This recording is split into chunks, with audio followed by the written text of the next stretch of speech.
관세음보살, 국내외 유튜브 불교대학 시청자 여러분 반갑습니다. 금일 법문 주제는 불초제 무의미, 재물에 초연하지 못하면 아름다울 수 없다입니다. 제가 행복인생 12문을 쭉 말씀드렸는데 오늘이 벌써 11번째입니다. 이 행복인생 12문은 제가 아주 오래전에 세운 행복실천 이론입니다. 한 걸음 한 걸음 내딛다 보니 벌써 11번째 문이 열리게 되었습니다. 11번째 문, 재물에 초연하지 못하면 아름다울 수 없다. 불초제 무의미. 자막을 좀 잘 보시기 바랍니다. 그럼 여기서 먼저 생각해 보아야 할 것이 재물에 초연하지 못한 이유가 무엇일까요? 그것은 당연히 재물에 대한 집착 때문입니다. 우리가 살아가면서 재물은 절대적으로 필요하지만 재물이 주인이 되고 내 자신이 객이 되면 사단이 일어납니다. 내가 재물을 굴려야지 재물의 굴림을 당하면 안 된다는 얘기입니다. 만일 재물에 대한 집착이 과해지면 사람이 추해집니다. 동서고금을 막론하고 그러한 예가 허다합니다. 좀 더 구체적으로 말씀을 드리겠습니다. 첫째는 어리석음의 재물욕입니다. 아프리카에서 원숭이들을 대상으로 한 실험입니다. 해가 질 무렵에 원숭이가 좋아하는 밤, 땅콩 등을 조그만 조롱박에 넣은 다음 그 조롱박을 튼튼한 나뭇가지에 매달아 놓습니다. 그리고 그 아래에는 원숭이가 배불리 먹을 수 있는 양의 밤, 땅콩을 일반 용기에 담아 놔둡니다. 밤이 되면 원숭이들은 먹을 것을 찾아다니다가 일반 용기에 담긴 밤, 땅콩을 보고 걷기도 힘들 정도로 배가 불룩하게 주워 먹습니다. 그런 다음 원숭이들은 이리저리 또 설치되다가 나뭇가지에 매달린 조롱박을 발견하고는 또 욕심을 낸답니다. 그리하여 조롱박 작은 구멍으로 손을 집어넣고는 밤 땅콩을 한 주먹 움켜쥐입니다. 한 주먹 움켜쥔 원숭이가 아무리 손을 빼내려 해도 맨손으로 넣었을 때는 쉽게 들어간 주먹이 움켜진 주먹으로는 빠지질 않습니다. 어느덧 아침이 밝아와 사람들이 다가가 원숭이의 목덜미를 잡는데도 움켜진 주먹을 놓지 않습니다. 원숭이들은 어리석음의 무력 탓으로 사람들에게 잡히는 추함을 보인다고 합니다. 둘째는 망상적 재물욕입니다. 어느 순박한 시골 농부가 밭을 갈고 있었습니다. 그런데 이 무슨 행운인지 밭에 묻혀있는 순금으로 된 나한상 한 분을 발견하였습니다. 농부 가족들은 기뻐서 어쩔 줄을 몰랐습니다. 머리통만한 나한상이었으므로 값어치가 어마어마하였기 때문입니다. 가족들은 하나같이 말했습니다. 이제 우리 가족은 3대까지 잘 먹고 잘 살 수 있겠다. 하늘이 우리 가족에게 복을 내려주신 것이야.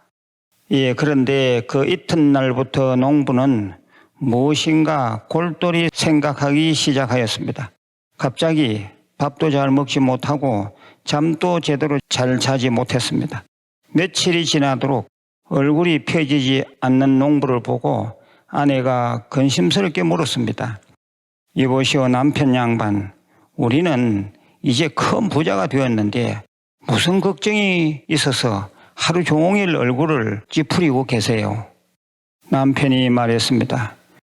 이보시오 부인은 왜 그렇게 생각이 없소? 나한은 보통 16나한이라 해서 16분이 한 꾸름이라오. 그런데 한 분만 찾았으니 그 15분을 다 찾아야 더 큰 부자가 되지 않겠소. 나는 더 큰 부자가 되려니 잠도 오지 않고 밥맛도 없소이다. 그래서 농부는 시름시름 앓으면서 재물욕 때문에 그 모습이 아주 추해졌습니다. 셋째는 공동체를 생각지 않는 재물욕입니다. 우리 시청자들께서는 얼마 전에 일어났던 오스템 임플란트 2215억의 횡령 사건을 기억하실 것입니다. 그까지 재물이 무엇이길래 본인은 수십 년 철창 신세를 면치 못하게 되었고 그의 아버지 되는 사람은 유서를 남기고 자살하였습니다. 그리하여 그 가정이라는 공동체가 풍비박산 난 것은 말할 것도 없고 그 직원 하나 때문에 주주들을 포함한 회사 공동체가 벼랑간 망조가 들었습니다. 이보다 더 추할 수는 없습니다. 이상 세 가지로 간단하게 재물욕의 폐해를 살폈습니다. 사실 재물 자체는 좋다 나쁘다의 자성이 없습니다. 과도한 욕심을 경계할 뿐입니다. 얼마 전 새로 들어온 공양주 보살에게 몇 마디 일렀습니다. 절에서 특히 우리 무일선언에서 공양 짓는 일은 큰 공덕행입니다. 그런데 돈만 벌기 위해 여기서 근무한다고 생각하면 추해집니다. 열심히 재미있게 무문관 스님들을 위해 공양 짓다 보니 수고비도 받게 되는 것입니다. 이러한 제 말에 공양주 보살은 다소곳이 합장하며 맞는 말이라고 하였습니다. 우리 엘리트 불자들은 재물에 초연하지 않으면 아름다울 수 없다. 이 말의 낙처를 충분히 알아서리라고 봅니다. 저는 30년 전 한국불교대학 대관음사를 창건 운영하면서 재물에 초연하자라는 결심으로 제 통장 없이 모든 재산을 공적화하였습니다. 이곳 간포도량의 수만 평 모든 땅도 사찰 소유 또는 영농법인으로 귀속시켰습니다. 유튜브 불교대학의 모든 수입도 불사금으로 쓰여지고 있습니다. 우리 유튜브 불교대학, 한국불교대학 대관음사의 어린이집, 유치원, 중고등학교 설립에서부터 국내외 10여 개 도량과 병원, 복지, NGO에 이르는 기적 같은 불사가 가능했던 것도 제 스스로 사리사욕을 일체 배제했기 때문이라고 저는 자부합니다. 앞으로도 그럴 것입니다. 그래서 우리 불교대학은 끊임없이 발전할 것입니다. 다시 말씀드립니다. 사람의 아름답고 추함은 과한 재물 욕심에 있는 것이지 재물에 있는 것이 아닙니다. 재물은 잘 쓰기만 하면 그 재물은 곧 복의 근간이 되며 좋은 일을 할 수 있는 원천이 됩니다. 마지막으로 재물과 관련하여 한국인이라면 다 칭송하는 경주 최부잣집의 6가지 가훈을 소개할 테니 오늘 주제 본문과 연결해서 곰곰이 생각해 보시길 바랍니다. 제가 직접 경주 최부잣집을 2차례 방문한 적이 있었는데 거기서 베껴온 가훈을 소개할 테니 잘 한번 들어보십시오. 우리 불교에서 말하는 화합 공동체 정신과 보시바라밀과도 잘 들어맞습니다. 첫째는 과거를 보되 진사 이상 벼슬은 하지 마라. 둘째, 만석 이상의 재산은 사회에 환원하라. 셋째, 흉년기에는 땅을 늘리지 말라. 넷째, 과객을 후하게 대접하라. 다섯째, 주변 100리 안에 굶는 사람이 없도록 하라.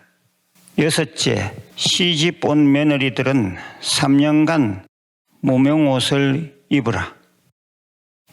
제가 한자도 틀리지 않게 안내 간판 글 그대로 읽어드렸습니다. 경주 오실 기회 있으면 경주 최부잣집을 관람하는 것도 좋으리라고 봅니다. 이상 오늘은 재물에 대한 말씀을 드렸습니다. 여러분 한번 들어보시고 자기 인생에 도움 되시기를 바랍니다. 마지막으로 몇 가지 공지사항을 말씀드립니다.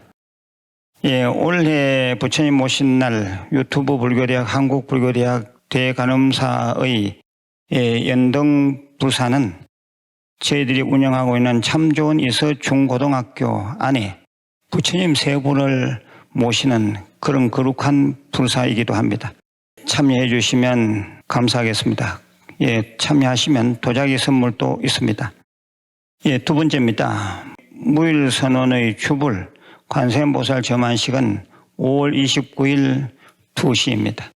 세 번째입니다. 부처님 오신 날 당일 5월 8일 오후 2시에 유튜브 불교대학, 우리 유튜브 불교대학은 2016년에 개설한 것으로 되어 있지만 본격적으로 시작한 것은 코로나가 터지고 2020년 3월 초부터입니다. 그때부터 유튜브 불교대학을 본격적으로 시작했는데 그 기념관을 하나 세웠습니다. 그 기념관 이름이 성불전인데 와서 보시면 그 안에 큰 대탑이 돌아가는 걸 보면 신심이 날 것입니다. 그 성불전 낙성식 겸 현판식이 있습니다. 5월 8일 오후 2시라고 말씀드렸습니다. 주차장은 문제 없습니다. 주차장도 차량 수백 대를 댈 수 있는 주차장이 현재 만들어지고 있고 곧 마무리됩니다. 네 번째는 자매 채널 BUD에 좀 들어오시길 권해드립니다. 한글로 BUD 치시면 됩니다. 늘 건강하시고 내일 다시 뵙겠습니다. 관세음보살